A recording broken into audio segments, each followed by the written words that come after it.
अस्सलाम वालेकुम, Mustafa Mirchawala here from Mirchawala hub of accountancy. हम देख रहे हैं कि सोशल मीडिया पे एक बहुत जोरदार आवाज आ रही है कि इन्फ्लेशन हो गई और ऐसी तैसी हो गई और बहुत बड़ी अजीबोगरीब। देखें, पॉलिटिकल स्टेटमेंट्स अपनी जगह पॉलिटिकल पार्टीज करती हैं, इन्होंने भी किया था जब ये ऑपोजिशन में थे, वो भी कर रहे हैं, ये होता है, इट्स रूटीन। लेकिन एक आम आदमी को हकायक पे जाने की जरूरत है। तो जनाब वाला सच ये है कि ये अब इन्फ्लेशन कोई लोकल फिनोमेना नहीं है, ग्लोबल इशू चल रहा है। आप चाइना में देखें तो उन्होंने 26 साल की हाईएस्ट इन्फ्लेशन रिकॉर्ड की है, और यानी चाइना ने तो अपनी पब्लिक को कह दिया है या तो आप लोड शेडिंग के लिए तैयार हो जाएं वरना प्राइस हाइक के लिए रेडी हो जाएं। इसी तरह यूनाइटेड स्टेट्स में 13 साल का हाईएस्ट इन्फ्लेशन टच हुआ है। यूरोप में जाए तो वहां भी 13 साल की हाई इन्फ्लेशन टच हुई है। इसकी अब वजह क्या है? एक वजह तो यह है कि एनर्जी प्राइसेस बढ़ गई हैं क्योंकि दुनिया खुली और डिमांड बढ़ी, और मैं एनर्जी प्राइसेस पे आ रहा हूं आगे। और दूसरा, फूड प्राइसेस भी बढ़ गई हैं। और एक बहुत बड़ी वजह इसकी यह है कि पोर्ट पे शॉर्टेज हो गई, पोर्ट पे सारा माल फंस गया है। उसकी एक बहुत बड़ी वजह क्या है कि इस बार वेदर कंडीशंस एबनॉर्मल थी, तो सी पोर्ट की एक्टिविटी डिस्टर्ब हो गई। जब सी पोर्ट की एक्टिविटी डिस्टर्ब हो गई तो एक बैकलॉग क्रिएट हो गया और अभी बहुत रश लगा हुआ है इस वक्त यूनाइटेड स्टेट्स में। हाल ही में आपको एक बंदे की रियल स्टोरी सुना रहा हूं। अभी एक साहब वहां शू लेने गए, शू की साइज नहीं है, शर्ट लेने गए, शर्ट की साइज नहीं है, कलर मांगा, कलर नहीं है। हमारे एक दोस्त ने भी यूएस में एक गाड़ी खरीदी थी, न्यू कार। 2 महीने बाद उसी कार की कंपनी ने कॉल की कि यार प्लीज आप हमें $3000 ऊपर दे रहे हैं, हमें आप कार वापस कर दें। यानी इतनी एक्सट्रीम शॉर्टेज। यार यूएस के बारे में बात मशहूर थी, जो चाहिए आपको यूएस से मिलता है, इतनी बड़ी मार्केट है, उस मार्केट का ये हाल है। हम ये डायलॉग पहले सुनते थे कि कैश इज किंग, अब वहां डायलॉग ये बोला जा रहा है इन्वेंटरी इज किंग। और आप देखें तो वेसल्स लगाने की जगह नहीं है वहां के पोर्ट में। अभी उनके प्रेसिडेंट ने ये बात बोली है यूएस के कि अब हम 24/7 पोर्ट पे काम करेंगे। और आप यकीन करें, फ्रेट चार्जेस इतने बढ़ गए कि यहां से आप यूएस अगर एक कंटेनर भेजते थे पहले $2000 का होता था फ्रेट कॉस्ट, अब वो $15000 तक पहुंच गई है। चाइना से एक कंटेनर आप मंगाते थे, वो $900 की कॉस्ट लग रही होती थी, जहां वहां $9000 की कॉस्ट लग रही है। तो इतनी एबनॉर्मल तरीके से ये चीजें भी ऐड हो रही है, ये भी इस वजह से भी प्रॉब्लम्स क्रिएट हो रहे हैं। इसी तरह ये सिर्फ इन चीजों की प्राइसेस नहीं, यूएस की प्रॉपर्टी मार्केट भी बहुत ज्यादा उठ गई है। उसकी वजह क्या है? वर्क फ्रॉम होम की वजह से लोग कह रहे हैं कि अब हम डाउनटाउन जैसी महंगी जगहों पे क्यों रहे, यानी ऑफिसेज में क्यों काम करें। जब लोग वर्क फ्रॉम होम काम कर रहे हैं तो लोग दूर रेजिडेंशियल एरिया सबर्ब्स की तरफ जा रहे हैं, तो इस वजह से भी वहां की प्रॉपर्टी की प्राइसेस भी बढ़ रही है और कंस्ट्रक्शन कॉस्ट भी बढ़ रही है, क्योंकि वहां हर चीज की शॉर्टेज हो गई, तो कंस्ट्रक्शन का रॉ मटेरियल भी महंगा हो गया है। तो हर चीज कोविड की वजह से एबनॉर्मल हो गई। मैं आपको अपनी मिसाल देता हूँ एबनॉर्मलिटी की, कि मैं पहले कोविड से पहले 6 साल में जितने बच्चे पढ़ाता था ना, 5 या 6 साल के, वो मैंने इस 1 साल में पढ़ा लिए। उसकी वजह ऑनलाइन टीचिंग ने सब चेंज कर दिया है। आप किसी भी कंट्री में एंटर हो जाओ, लॉकडाउन ने हर बच्चे को ऑनलाइन पढ़ने पे मजबूर कर दिया था। तो हम कितने कंट्रीज में स्प्रेड हो गए, तो चीजें एबनॉर्मली चल रही है कोविड में, इस चीज को रियलाइज करें। दूसरा इशू, एनर्जी प्राइसेस। एनर्जी में सबसे पहले ऑयल की प्राइसेस। आप जानते हैं कि ऑयल प्राइसेस भी शूट हुई है क्योंकि दुनिया में डिमांड बढ़ी है। हाँ, ओपेक ने ऑयल की सप्लाई को कट नहीं किया, तो सप्लाई नॉर्मल थी, लेकिन डिमांड इतनी एबनॉर्मल थी, इस वजह से ऑयल की प्राइसेस ऊपर चली गई। दूसरा इशू, कोल। कोल का थोड़े डायनामिक्स डिफरेंट है।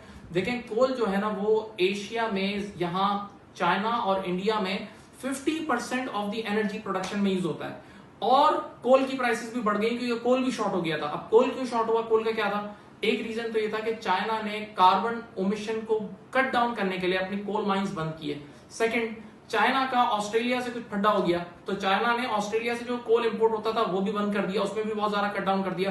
तीसरा, एक्सट्रीम वेदर कंडीशन इस बार रही, जो रेन, फ्लड्स वगैरह, इस वजह से भी कोल माइन की एक्सट्रैक्शन वगैरह में कुछ इश्यूज आए। तो जब कोल की सप्लाई घटी तो उसकी प्राइस भी बहुत बढ़ गई। और अब कोल, आपको पता है कि इंडिया और चाइना में 50% ऑफ द इलेक्ट्रिसिटी प्रोड्यूस करने में यूज होता है। तो अब सीधी बात है, अब यहाँ इलेक्ट्रिसिटी शॉर्टेज होगी तो ये लोग अपनी प्रोडक्शन को कट डाउन करेंगे। जब ये प्रोडक्शन को कट डाउन करेंगे, सप्लाई गिरेगी, तो ऑटोमेटिकली यहीं से तो दुनिया में माल सप्लाई होता है, तो दुनिया में प्राइसेस बढ़ेंगी। और यकीन करें, अगर ये फिनोमेना कंटिन्यू रहा तो दुनिया में इन्फ्लेशन चलती रहेगी। अब आए पाकिस्तान पे। पाकिस्तान में भी अगर आप अपने सीमेंट कंपनीज के अंदर, कोल नॉर्मल यूज होता है एनर्जी के लिए, तो जब कोल की प्राइसेस बढ़ेंगी तो पाकिस्तान में भी इंपैक्ट पड़ेगा। और आप जरा प्राइसेस भी देखें, अगर आप ब्रेंट ऑयल की प्राइस देखें, 1 जनवरी से लेकर सितंबर तक 59% दुनिया में इंक्रीज आया है। कोल 235% महंगा हुआ है। आपका natural gas around 149%, palm oil गालिबन 32% के करीब महंगा हुआ है। तो जब ये प्राइसेस बढ़ रही है तो फाइनल इंपैक्ट नहीं आएगा। तो आप सोचें, हम लोग कोल भी इंपोर्ट कर रहे हैं, हम लोग ये ऑयल भी इंपोर्ट कर रहे हैं, पाम ऑयल भी इंपोर्ट कर रहे हैं, तो ये सारी चीजें जब हम इंपोर्ट करेंगे तो हमारे इंपोर्ट बिल बढ़े, हमारा इंपोर्ट बिल बढ़ेगा तो करेंसी डेप्रिशिएट होगी और ऑटोमेटिकली चीजें महंगी होंगी। तो दिस इज नेचुरल। और अगर आप गौर करें तो स्टेट बैंक ने एक टारगेट दिया था इस बार इन्फ्लेशन का 7 to 9% का, तो वो 9% तो अभी सितंबर में हिट हो गया। और पिछले 3 महीने का अगर आप इन्फ्लेशन का टारगेट देखें तो वो एवरेज 8.6% है। तो अब ऐसा लग रहा है कि जब इंटरेस्ट रेट इतने इन्फ्लेशन इतना हाई रेट पे जा रहा है तो मुमकिन है कि पाकिस्तान में अब इंटरेस्ट रेट बढ़ेंगे। Now what is the solution? अब ये जो इन्फ्लेशन बढ़ी है इसका सोल्यूशन क्या है? देखिए एक बात तो तय है कि दुनिया ने 2020 में लॉसेस भी बेयर किए थे, तो अब सब कमाएंगे। अब जो प्राइसेस एबनॉर्मली बढ़ी है तो मैं पहली एडवाइस आपको क्या करूंगा कि वो एक्सपेंडिचर्स अपने कट डाउन कर दें जो डेफर हो सकते हैं, राइट? जैसे अब यूं देख लें कि इस वक्त यूएस का वीजा 1.5 साल के लिए नहीं मिल रहा, वेटिंग चल रही है, तो लोग अब अपना रुख यूएई की तरफ करेंगे, सऊदीया में उमरा खुलने जा रहा है वहां करेंगे। तो सीधी बात है, ये ओपन बात है, आप टिकट्स देख सकते हैं कि उनको भी जो 2 साल में लॉसेस हुए हैं यूएई वगैरह सऊदीया को, तो वो अब रिकवर करेंगे और ये चीजें अब एक्सट्रीम एबनॉर्मली महंगी होंगी। ये बात सहन में डाल लें। नंबर 2, अब इन्फ्लेशन जब भी होती है ना, आप इन्वेस्टमेंट एडवाइस सुने, तो इन्फ्लेशन के अगेंस्ट जो हेज होता है वो गोल्ड होता है, गोल्ड किंग बन जाता है, गोल्ड किंग बन जाता है। सर इसकी क्या दलील है? देखिए इन्फ्लेशन होने की एक बहुत बड़ी वजह ये होती है कि इंटरेस्ट रेट गिराए जाते हैं, और यूएस में भी इंटरेस्ट रेट बहुत गिराए ताकि बिजनेसेस उठें, तो उस वजह से अब पैसे में इन्वेस्ट करने का कोई रिटर्न नहीं है, और इन्फ्लेशन की वजह से वैसे ही पैसे की वैल्यू डाउन हो रही होती है, तो लोग ऐसी कमोडिटी में इन्वेस्ट करते हैं जिसकी सप्लाई लिमिटेड हो। तो गोल्ड की दुनिया में सप्लाई लिमिटेड है, दैट्स व्हाई अब लोग गोल्ड की तरफ जाएंगे। अच्छा, 2 बातें अपनी जहन में डाल लें कि गोल्ड को 2 वजह से फायदा होता है। जब दुनिया में इन्फ्लेशन होती है तो गोल्ड को फायदा होता है। नंबर 2, जब दुनिया में फड्डा होता है, जियोपॉलिटिकल कंडीशन डिस्टर्ब होती है, तो इस वक्त इन्फ्लेशन भी हो रही है और जियोपॉलिटिकल इशू भी सही नहीं है। सर दलील क्या है? चाइना और यूएस का फड्डा तो आप जानते हैं अरसे से चला ही रहा है, और अगर अभी आप रिसेंट स्टडी करें ना, तो चाइना ताइवान को अपना बच्चा मानता है, और ताइवान को सपोर्ट कौन कर रहा है? ताइवान को सपोर्ट कर रहा है यूएस, ऑस्ट्रेलिया और जापान, ये लोग सब सपोर्ट कर रहे हैं। तो अभी रिसेंटली, ये कुछ अर्से पहले की बात है, ताइवान का इंडिपेंडेंस डे था और चाइना ने अपने 77 वॉर प्लेन्स ऊपर लेकर आया वो, और उसने उनको ललकारा के बोला यार आप अपने सबमरीन वगैरह हटाओ, यूएस को बोला, वरना बोला मैं इस पूरे एरिया को खंडर में, यानी अगर ये मेरा नहीं हुआ तो ये किसी का नहीं हो सकता। चाइना कभी इंडिया के साथ मसला कर रहा है, और दुनिया आपस में एक दूसरे को बस सबने गने लोड की हुई हैं।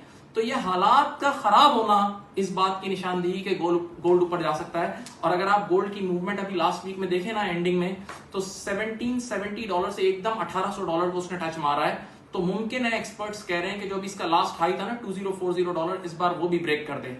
अच्छा, मैं आखिरी एक इन्वेस्टमेंट एडवाइस स्पेशली फॉर पाकिस्तानियों को दे रहा हूं कि पाकिस्तानी ने अगर गोल्ड खरीदा ना तो उसको डबल फायदा होगा। एक तो गोल्ड प्राइस बढ़ने से, और दूसरा एक्सचेंज रेट का भी उसको फायदा होगा, क्योंकि गोल्ड हमारे लिए इंपोर्ट होता है। अपना ख्याल रखिएगा। अल्लाह हाफिज।